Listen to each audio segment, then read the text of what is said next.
Welcome back to the channel. If you've ever wished for an easier way to collaborate and give feedback directly inside Docusign, you're in the right place.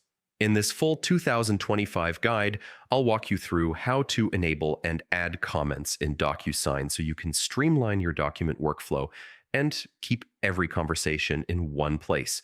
Stick with me till the end because I'll also share quick tips to make the most of this feature. Log into your Docusign account. First, open your browser and head over to the Docusign website.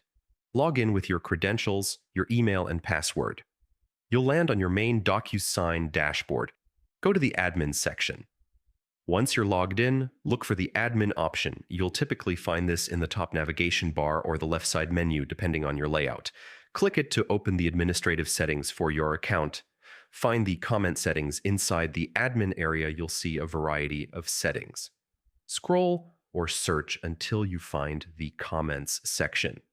This is where you can manage how comments work across all documents sent from your account. Enable comments. In the Comments settings, look for the option that says Enable comments in envelopes sent from this account. Simply toggle or click to turn it on. Once enabled, this setting lets everyone involved in a document add comments directly to the envelope.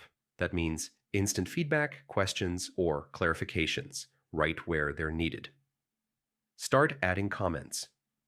Now that the feature is enabled, here's how you add comments when sending or reviewing documents. Open the envelope or document you're working on. Look for the comment icon or add comment button, usually located in the top right toolbar. Type your feedback, question, or note, and hit send or post. Your comment is now visible to recipients with the appropriate permissions. Everyone can reply, keeping the entire conversation inside Docusign.